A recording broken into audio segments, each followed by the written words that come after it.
Combien de jeunes, quand j'étais enseignant dans les écoles, ils me disaient au cours de religion, ils disaient, ouais, quand je leur disais pourquoi vous ne priez pas, j'ai eu plein d'élèves, parce que j'ai donné cours à des ados hein, jusqu'au bac, c'est l'âge de l'hamaqiyat, c'est l'âge de la folie. Combien ils me disaient, ah, monsieur Haddash, c'est la honte, j'ai arrêté de prier parce que c'est bien, on fait des petits coups par-ci, par-là. Voilà. Quand tu dis qui t'a dit ça, qui t'a donné cette fatwa, très souvent, le seul moufti qu'ils ont, c'est qui? C'est Shaitan Allah. Dans la tête, il vient et tu dis ouais, un jour je pensais, puis je me suis dit, puis je pensais, puis il se fait une auto-fatwa. Voilà, il s'auto-fatouatise à lui-même. Et qu'est-ce qui se passe alors? Il était dans un mal, et maintenant il a fait une monseba encore pire que la première. Il a rompu son lien avec qui? Avec Allah subhanahu wa ta'ala. Voilà pourquoi le prophète sallallahu alayhi wa sallam, il nous a rappelé, il nous a demandé, faites suivre la mauvaise action par une bonne action. Mais tout ça est rattaché à de la sincérité, c'est pas du jeu. Ah, ça c'est encore un deuxième point. Parce que certains qui ne connaissent pas bien notre religion, ils pensent et ils te disent, ah mais c'est facile chez vous. Tu dis, comment ça c'est facile? Il va dire, oui. Il va dire, donc vous venez, vous faites du mal à quelqu'un, puis, ya Allah, pardonne-moi. Tu me pardonnes frère, hein, salam alaikum, tu pars. Non, on te dit qu'il y a la sincérité, il y a l'ikhlas. D'accord, et shabab? Donc, il faut bien saisir les mots. Tous les mots que j'ai cités, ils sont très très importants. Pourquoi? Parce qu'ils rentrent dans les conditions du repentir. C'est pas fait n'importe comment. Et ça, ya shabab, ça peut se retrouver même dans la vie de couple. Dans la ceux par exemple qui sont mariés. On a parlé tout à l'heure les enfants, les parents, même dans la vie de couple. Wallahi, le plus intelligent, la plus intelligente, de nouveau, homme, femme, on n'a pas chez nous en islam, c'est Mohamed. Chez nous en islam, on n'a pas comme règle que si jamais l'homme il commet du mal envers sa femme, ou la femme c'est l'homme. Hein. Ça fait, commence pas à chercher plus loin, c'est l'homme. Ou bien des théories qu'on entendait quand on travaillait dans le domaine de Da'wah fil Markaz, on entendait des trucs, des théories, d'où ça vient. Là, mais c'est rien. J'avais des parents qui me disaient, là, il a le droit. Là, une injustice est une injustice, ya shabab. Que ça soit un homme vis-à-vis d'une femme, la femme vis-à-vis de l'homme, les parents envers les enfants ou les enfants envers les parents. Toi envers les animaux, tu vois, wallahi, mashallah, on n'est pas seul sur terre. Que ça soit toi envers les animaux, que ça soit toi envers musulmans, non musulmans, même envers la nature. Même envers la nature, ya shabab, il y a moyen d'être injuste. La preuve, est-ce que tu as le droit, tu rentres comme ça dans une forêt, tu casses des branches, puis je te dis pourquoi tu les casses, tu me dis comme ça, est-ce qu'on a le droit en islam? Allez demander aux savants. Tout a été réglé. Tout a été réglé, ya shabab. Donc, la même chose. Comme on a dit, dans le domaine du comportement, de cette belle fierté auprès d'Allah subhanahu wa ta'ala, tu dis, alhamdulillah, à l'âge on dit le mot fierté, c'est pour dire que tu as été capable. Tu as été capable de combattre Satan, Allah. Parce que dans le domaine, ya shabab, de faire suivre une mauvaise action par une bonne, wallahi, ce n'est pas facile. Attention, hein, quand on parle comme ça maintenant dans un dars, ça peut paraître facile, mais des fois, on s'oublie. Des fois, on devient orgueilleux. Des fois, quand on ne va pas demander aux vrais gens de science, il se peut que quelqu'un va dire non, allez, donne un exemple. On les entend souvent, mais c'est bien de faire le rappel. Quand quelqu'un va venir, il va dire ah purée, j'étais au champ et la caissière elle s'est trompée. Et en sortant, j'ai vu qu'elle m'a remis 10 euros. Il y a des gens, tu vas lui dire ça, il va te dire purée, t'es un fort, toi t'es un bon.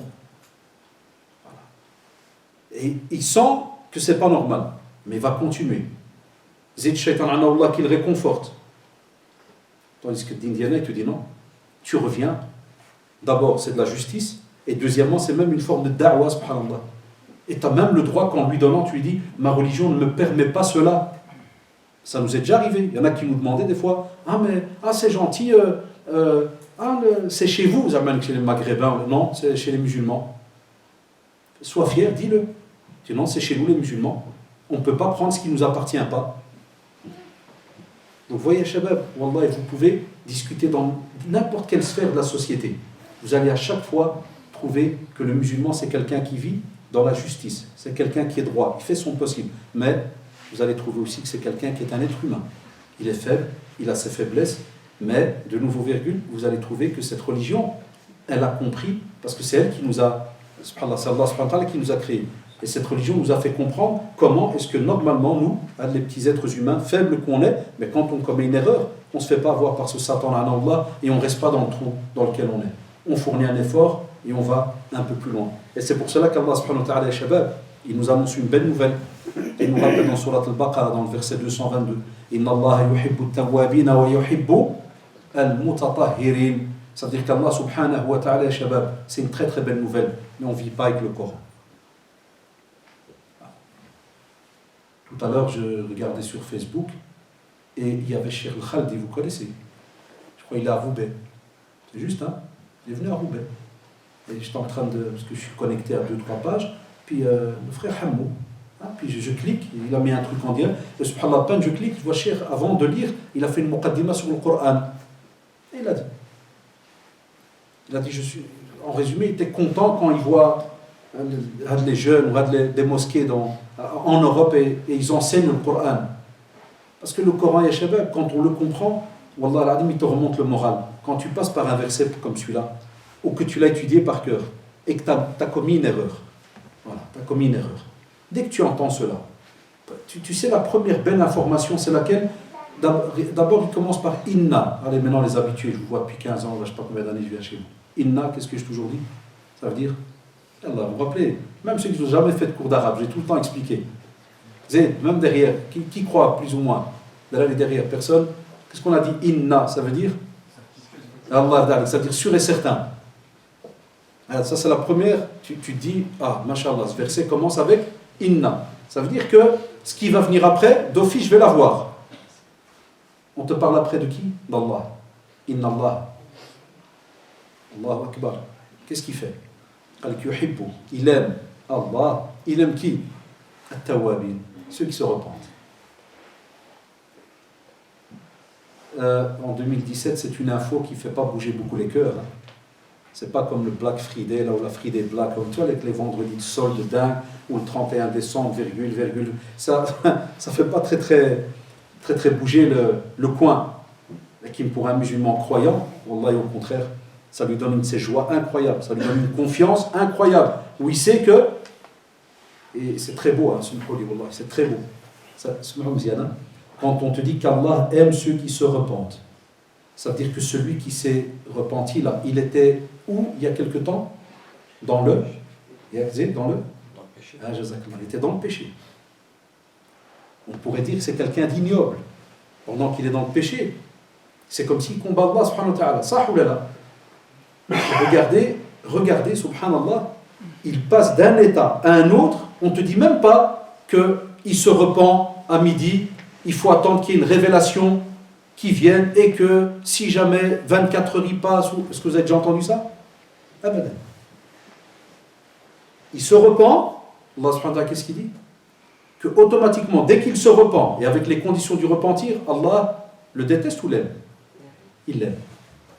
Et Shabab, quel bénéfice il y a que plus que celui-là, que de se faire, que d'être aimé par Allah subhanahu wa ta'ala. Qu'est-ce qu'il y a de plus beau? Il y a ceux qui nous posent des fois des questions dans les petits papiers. Comment être aimé par Allah subhanahu wa ta'ala. Reviens vers le tawbah ou l'istighfar, la demande de pardon, le repentir. Rien que cela, wallahi, Allah t'aime. C'est une parole qu'il a donnée parce qu'il te dit Inna. Aussi, Allah subhanahu wa ta'ala, la preuve qu'il nous veut du bien, il nous dit Watubu ila Allahi jami'an.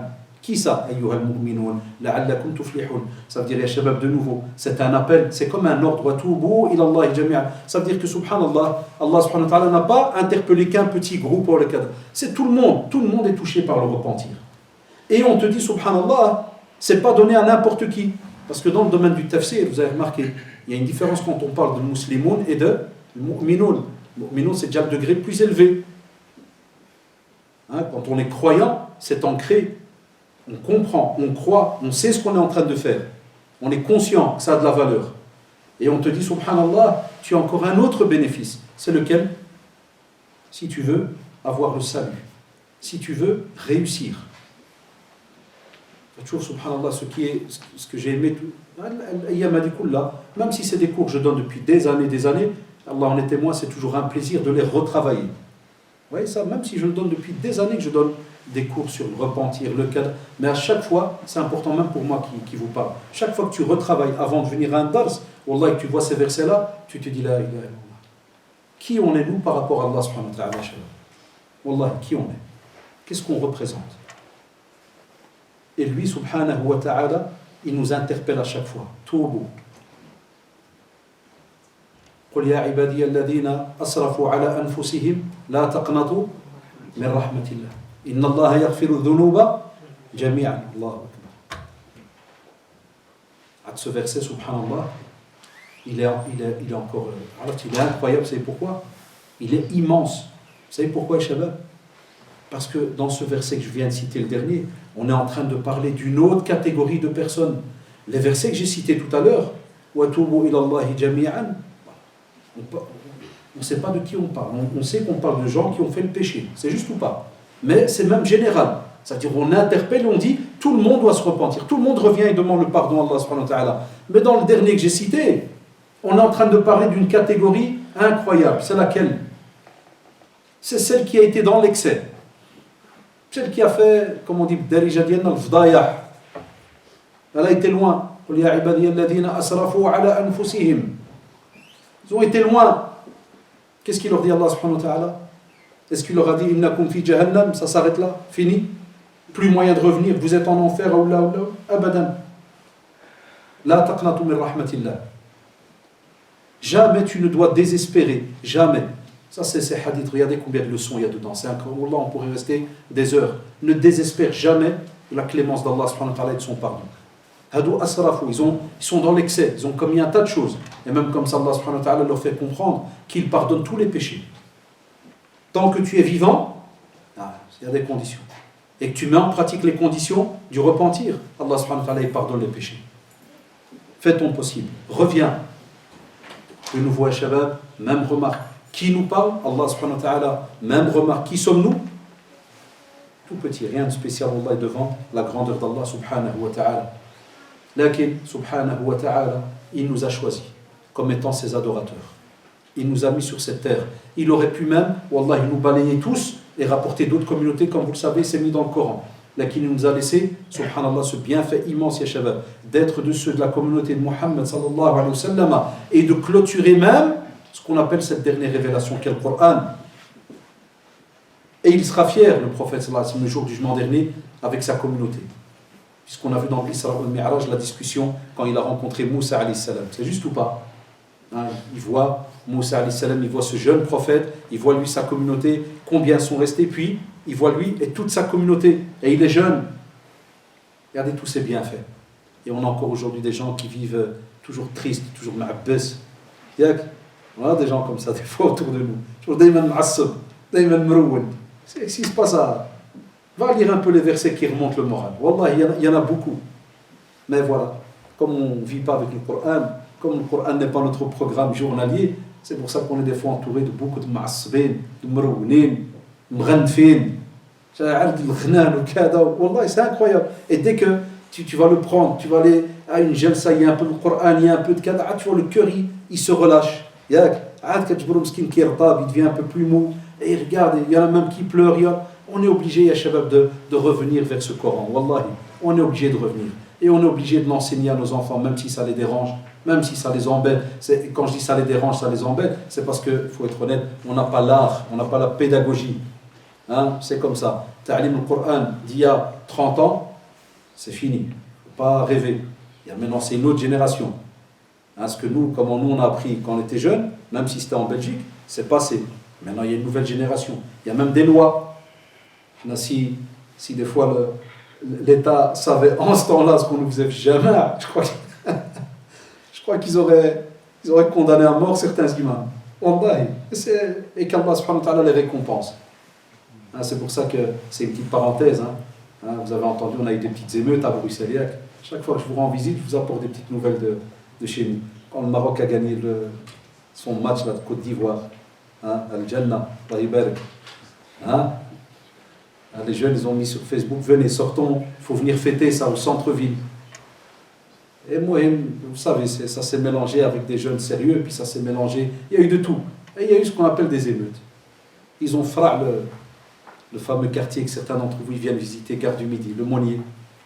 Ils ont frappé des commerces, ils ont volé du matériel, tu les vois en direct, ils volent des coussins, parce qu'ils avaient en faire avec même Moïse. Il y a des meubles, c'était une monsiba. Des fois, alors on leur dit, J'ai eu un ou deux petits débats avec certains où ils m'ont dit oui, mais c'est quoi ces jeunes et c'est quoi ce. C'est une petite parenthèse de temps en temps, ça réveille un peu, parce qu'il y a un sujet qui suit pendant 20 minutes, ça va. Mais voilà, j'ai dit à certains, je dis écoutez, il y a des années, quand nos parents, c'est eux qui avaient le pouvoir d'éduquer les enfants, tout ça donnait des gars comme nous. Pas de contrôle. Toute ma vie, j'ai eu un contrôle de police, c'est moi qui l'ai cherché. Vous savez comment? Ma soeur, elle est rentrée mesquine à une boulangerie, de chez Halwa. Voilà, je devais aller cracher chez Touchgani. Je sortais de l'école, fiège juin. J'avais faim.